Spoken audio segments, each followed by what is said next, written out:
Bonjour et bienvenue dans cette capsule dans laquelle on va aborder les étapes de la création de l'univers et on va plus expliquer en fait la théorie du Big Bang. Je précise qu'il y en a d'autres théories. Tout simplement, la théorie du Big Bang, c'est la théorie sur laquelle les plus de scientifiques se sont mis d'accord. Donc, la théorie du Big Bang, en fait, c'est une théorie qui évoque que notre univers a été créé à peu près à 13,7 milliards d'années. Avant ça, il y avait rien. Ou en fait, selon ces théories, ils disent que on peut pas confirmer qu'il y avait autre chose. Donc, avant cette date, on assume que c'est le vide.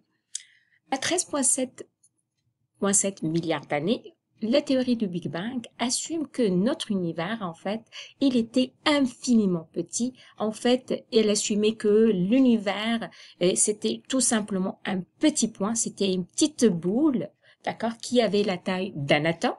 Et cet atome, en fait, la taille de cet atome, en fait, était très très dense. Il renfermait une quantité d'énergie impressionnante, gigantesque. Puis, à certains moments, on ne sait pas pourquoi, mais on sait que ce petit point a explosé. Et le moment de l'explosion, on appelle ça, c'est le Big Bang. Et lorsque quelque chose explose, c'est comme si un ballon qui éclate aussi. Qu'est-ce qui arrive? Tout ce qui se retrouve à l'intérieur, il va être libéré. Mais il va être libéré de façon aléatoire. Donc, durant le Big Bang, qu'est-ce qui arrive? Comme cette petite point renferme une quantité d'énergie impressionnante, je vais libérer une grande quantité d'énergie durant le Big Bang. Les scientifiques, ils assument que avant le Big Bang, il n'y avait rien, il n'y avait pas ni le temps ni l'espace. Quelques picosecondes après le Big Bang, qu'est-ce qui arrive? Rappelle-toi, l'énergie a été libérée, mais a été libérée de manière aléatoire, un peu partout, dans tous les sens, et ce qui a entraîné, on va dire, une augmentation, de la taille de notre univers. Une augmentation très très vite et cette étape, ça s'appelle l'inflation. Donc, durant l'inflation, si je résume, qu'est-ce qui arrive? Donc, quelques instants après l'explosion, l'énergie a été libérée dans toutes les directions et à ce moment, qu'est-ce que j'arrive? J'ai un accroissement très très vite de la taille de l'univers. Et je répète encore, je vous donne l'exemple, un accroissement qui passe de la taille d'un atome, par exemple, à la taille d'une pamplemousse. Durant l'inflation aussi, qu'est-ce qui arrive? J'ai libéré de l'énergie. Toutefois, cette énergie, il y a une partie de cette énergie qui est restée pareille, il y a d'autres qui se sont transformées sous forme des particules élémentaires qui vont former la matière, la lumière et la matière noire. Qu'est-ce qui se passe après? Donc, durant l'inflation, c'est là que, d'accord, durant les premières picosecondes, que le temps, on commence à compter le temps, la température et aussi l'énergie.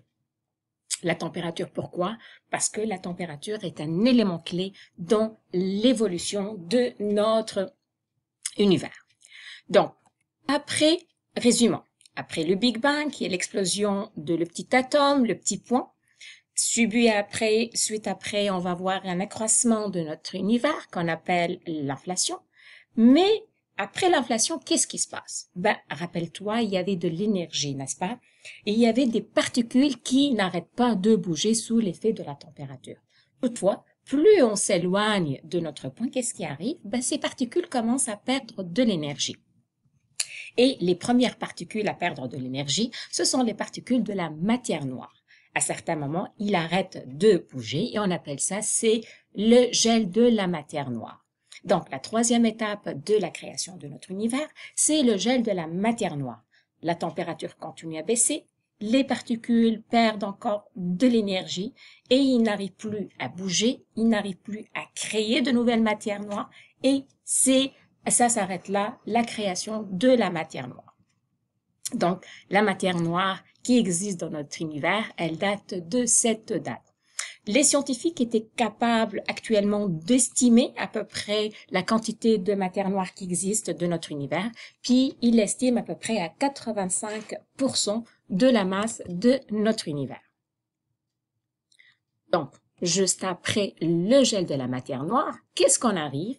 Rappelle-toi, il reste encore les particules de la lumière, les particules de la matière et de l'énergie. Ben, ces trois types, ils continuent à bouger, la température continue à baisser encore, ben, ces particules commencent à se regrouper, à se rassembler et pour former d'autres particules. Donc, ils vont se regrouper pour former ce qu'on appelle les premiers éléments chimiques.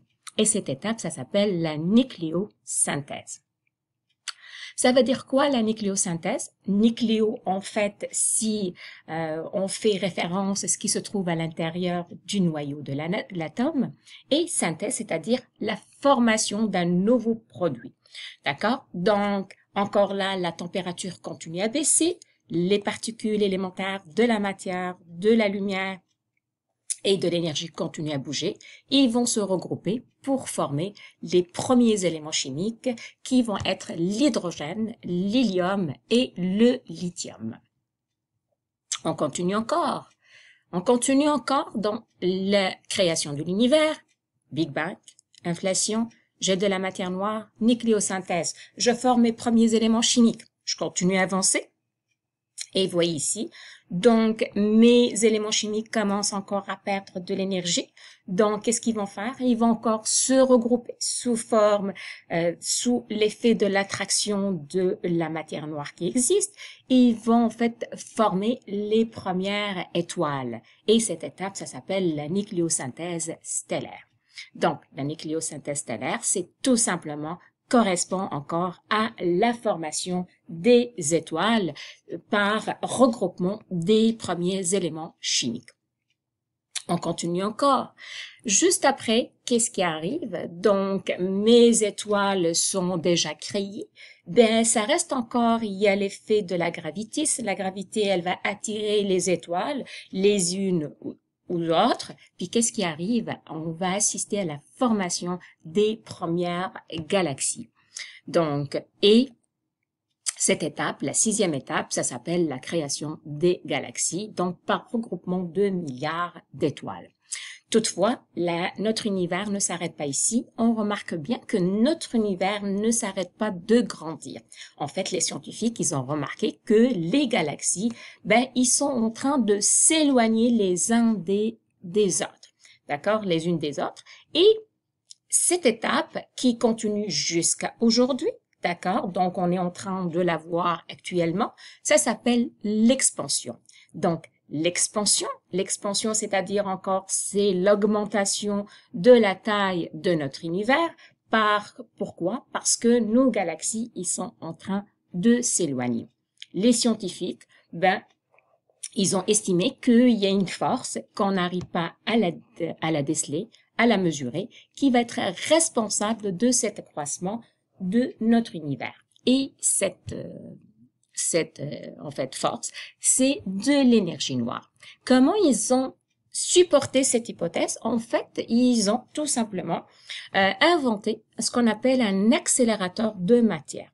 Et qu'est-ce qu'ils ont mis? Ils ont mis en fait de la matière avec de l'antimatière. Donc, on a déjà découvert qu'il y a des charges de la matière qui est négative, qui s'appelle l'antimatière. En rajoutant ces deux-là, en accélérant la vitesse, ben, qu'est-ce qui arrive? On était capable de créer de l'énergie. Et cette énergie, c'est tout simplement, c'est elle qui va être responsable de l'expansion de l'univers. Tu me dis, ok, c'est quoi la preuve de tout ça? En fait, les scientifiques ont été capables de mesurer un rayonnement fossile, c'est-à-dire que les scientifiques, ils pensent que après le Big Bang, comme il y avait une explosion, c'est sûr qu'il y a quand même une petite lumière qui résulte de cette explosion. Donc, ils ont mis cette hypothèse, puis avec les appareils actuels, on est capable de mesurer que en fait, il reste encore de ce rayonnement qu'on est capable de le détecter actuellement. Donc, résumons tout ça. Donc, la théorie de Big Bang, ça assume que notre univers a été créé en plusieurs étapes. Le Big Bang, ça correspond à l'explosion. Donc, c'est le moment que je libère de l'énergie. suivi par un accroissement vite de la taille de l'univers, dans lequel l'énergie va être transformée en matière, lumière et matière noire, suivi par le gel de la matière noire, la nucléosynthèse dans laquelle je vais former les premiers éléments chimiques, suivi par la nucléosynthèse stellaire, donc dans laquelle je forme mes premières étoiles.